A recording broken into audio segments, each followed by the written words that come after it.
Malema entre os Rios 1974 Companhia de Caçadores 4141 Os Gaviões. Malema é uma vila pequena mas colorida, aqui eu sinto-me bem. Onde as luzes, policromas da civilização, significam que o lunho ficou para trás a muitos quilómetros entre mim, a guerra, o mato, o esforço e as privações. Mas tal é verdade, pois eu fiquei lá 17 longos meses, onde o sol é mais violento, e o céu incomparavelmente mais azul. Mas os ventos do acaso me empurraram para cá, e aqui estou para terminar a minha comissão. Nesta pequena vila, eu percorro longas avenidas, sento-me uns momentos numa esplanada, espreitando as montras dos bazares para a fruta de orientação. As avenidas são imensas e luminosas, a multidão, heterogeneidade, de raças e cores, conta que algum recém-chegado, de remotas paragens tem de ir apanhar os olhos a 10 metros de distância, o que praticamente toda a gente faz, e já. Agora vou falar deste exemplar da fauna circunvizinha, quando encontro um tipo, esgroviado de nariz no ar, e Kodak em riste. Esse é um bué. Felizmente que eles não vêm sozinhos. Trazem sempre a trela. Aliás, bastante frouxa, o indispensável complemento do sexo oposto. Me sinto bem aqui, onde existe um clube, uma estação de caminhos de ferro, aldeamentos, com várias palhotas, uma pensão, e Machambá, belos sítios, onde posso divertir e passar o tempo para esquecer a guerra. Num domingo, o comandante da companhia ordenou para vestir o meu camuflado embarcar na viatura Mercedes, com o condutor alto, António Manuel Coelho Ferreira, a uma capela bem longe de Malema, ao encontro de 29 noivas, que tinham celebrado o seu matrimónio. Fomos por uma picada longínqua, o dia estava muito quente. Tivemos que recorrer novamente à ração de combate. Depois de muitos quilómetros percorridos, lá conseguimos chegar a uma pequena capela pintada de branco, que estava implantada ao cimo de um morro, onde não existia população. Apenas existia floresta. Fui munido com a minha arma G3 e 4 carregadores de munições à cinta, para o que desse e viesse. As noivas lá subiram para a carroçaria da Mercedes, todas vestidas de branco. O meu camarada condutor lá iniciou a marcha em direção a uma povoação, onde os noivos se encontravam à espera. Já tínhamos percorrido vários quilómetros, e já era hora do almoço. O meu camarada estacionou a Mercedes no meio da picada, saímos da viatura, pegamos no nosso almoço, ração de combate, e fomos almoçar para debaixo de uma árvore. As noivas permaneceram em cima da viatura, ao sol, enquanto nós saboreávamos o almoço, e descansávamos, para recuperar energias, para seguir novamente, porque a viagem era muito longa. Estávamos a descansar um pouco, já estávamos a ser insultados pelas mulheres, que envergavam o seu vestido branco. No dialeto macua, eu, como chefe de viatura, levantei-me, dirigi junto delas, e lhes pedi para que fossem educadas, e não estivessem a tratar mal, que nós estamos ali simplesmente obrigados a fazer um grande favor.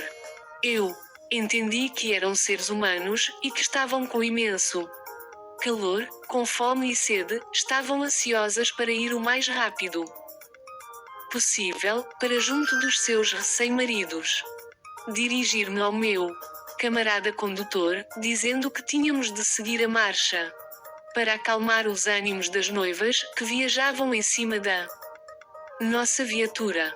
Depois de percorridos já muitos quilómetros, encontramos a vila de Malema, atravessamos a vila, para o outro lado, onde encontramos uma outra picada, onde percorremos cerca de 50 quilómetros, até chegar ao destino.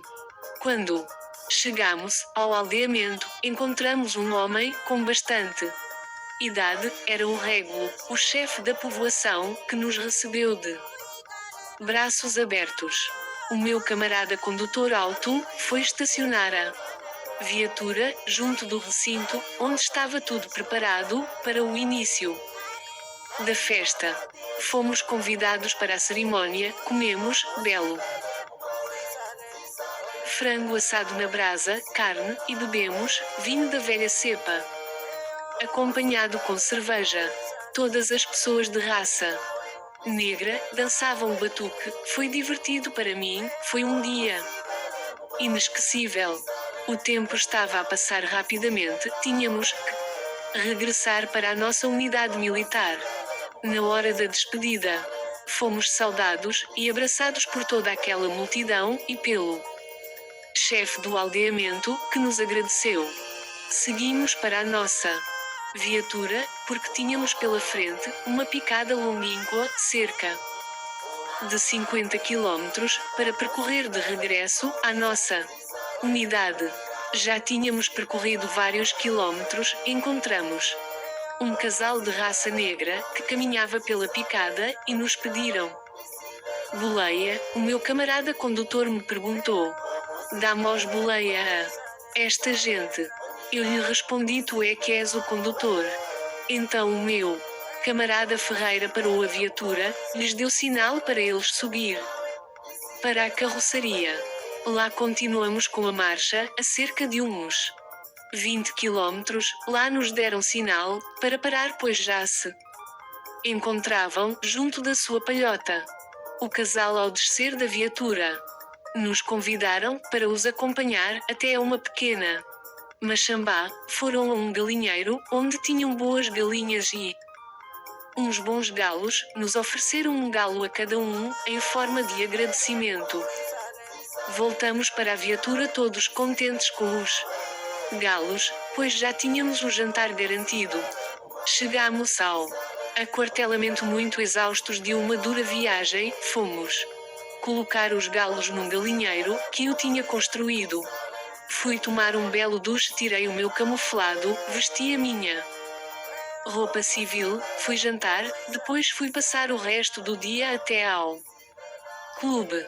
Nos dias em que rodava um filme no cinema do clube, as pessoas de raça negra eram colocadas e sentadas no chão, perto da tela onde rodava a fita, afastados da plateia, porque essa era ocupada pelas esposas dos civis, acompanhadas pelos seus filhos, porque eram de raça branca.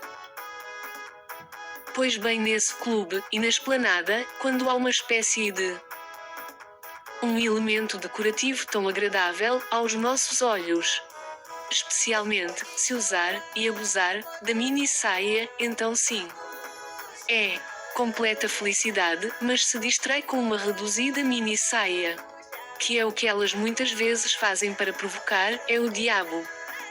Os rapazes que acabaram de chegar do Lunho, que estiveram isolados durante 17 longos meses, sem ver o parecer, só víamos mato e capim à nossa volta.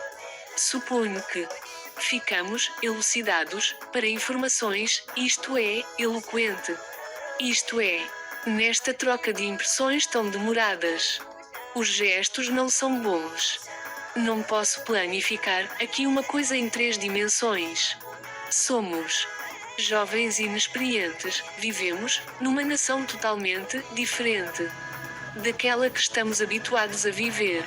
Vejo pessoas que na sua santa terrinha viviam com várias dificuldades, foram para Moçambique, para a pequena vila de Malema, onde reina o paraíso. Algumas mulheres nunca tiveram o vício de fumar e de beber álcool. A partir dali se juntam nas esplanadas, queimando cigarro atrás de cigarro e bebendo a cerveja. Todos nós tivemos o privilégio de conhecer as princesas do Índico.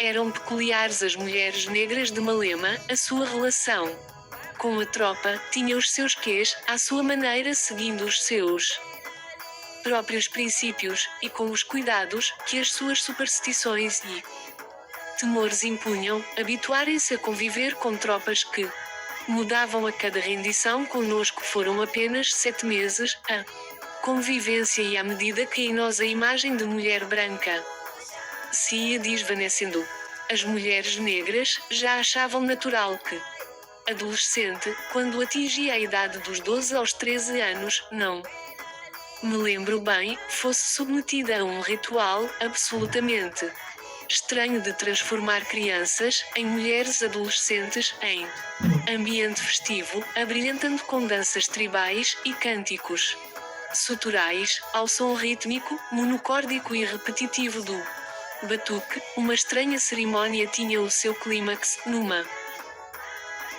espécie de intimidade que só assistiam as mulheres mais velhas. Eram estas que conduziam toda aquela via sacra da mulher adolescente, utilizando um qualquer processo cujos pormenores nunca cheguei a conhecer. As anciãs desvirginavam a donzela, que assim, sem qualquer prazer, e certamente aterrorizada, ficava.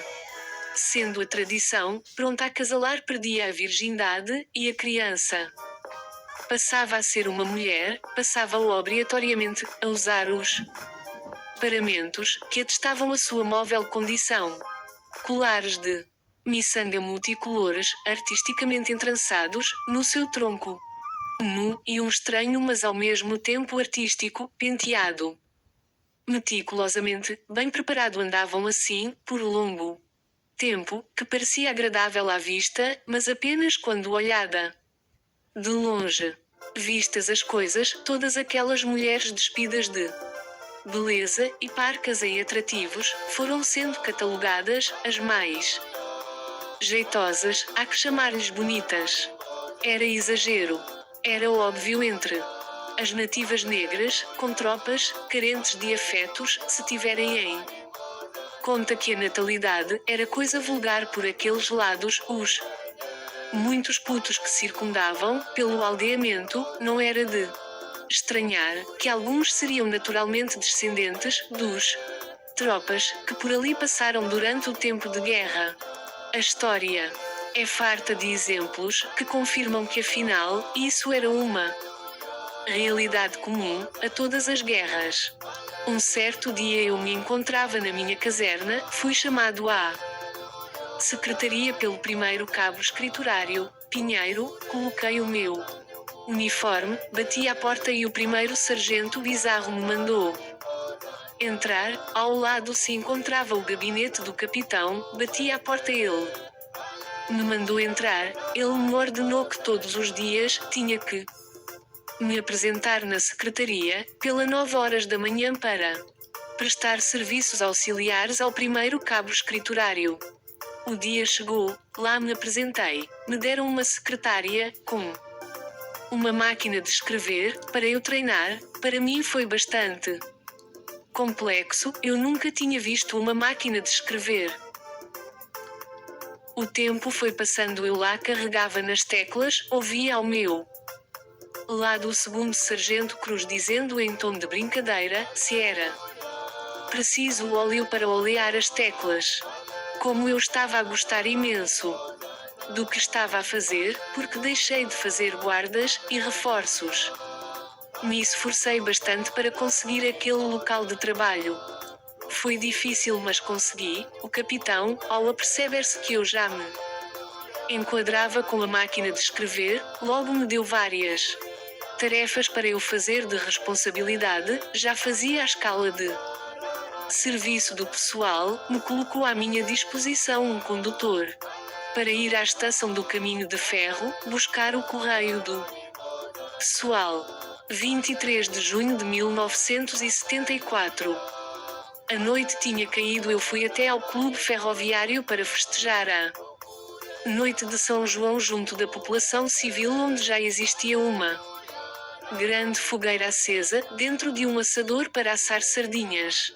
Quando de repente aparece uma viatura vindo buscar os militares para irem para o aquartelamento, para se equipar, pois uma povoação estava a ser atacada pelas cabeças encarapinhadas de morteiro e armas semiautomático. Imediato, o pessoal sai em várias viaturas, em direção à povoação. Quando lá chegaram, os cabeças de cabelo encarapinhados já se tinham posto em fuga.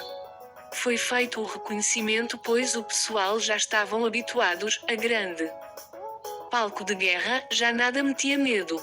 No dia seguinte regressaram ao quartel todos cansados, cheios de sono, sem dormir.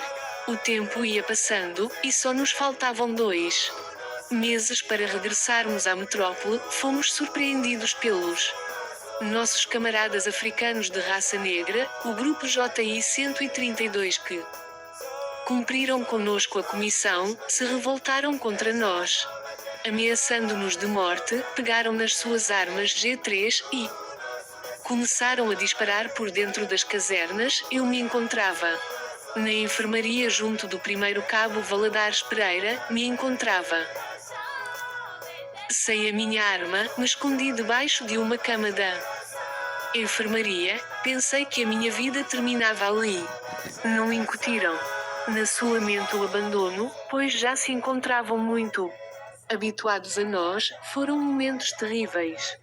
Foram cercados por alguns alferes e furriéis que vinham do exterior, que de imediato lhes foram retiradas as armas G3. Tudo voltou ao normal. A companhia de caçadores 4141 Os Gaviões tinha 2 grupos de combate destacados, um em Mutuali, outro em Belém, a fazer a proteção aos comboios. No dia 6 de setembro, chegou a Malema, Entre Rios, a segunda companhia do BCAT 4813 para nos render. Fim da minha comissão. No dia 30 de setembro a companhia fez o embarque de comboio para Nampula, esperando o dia do embarque, que aconteceu em 14 de outubro de 1974, onde cheguei ao aeroporto de Figo Maduro no dia 15 de outubro. Ali eu entreguei a minha farda, saí quase sem me despedir dos meus camaradas. A partir desse momento eu tinha passado à peluda. Regressei ao meu lar, abracei os meus familiares, logo fui visitar a minha querida noiva, que já tinha muitas saudades dela. Textos de Bernardino Peixoto, antigo combatente da Guerra do Ultramar, Moçambique.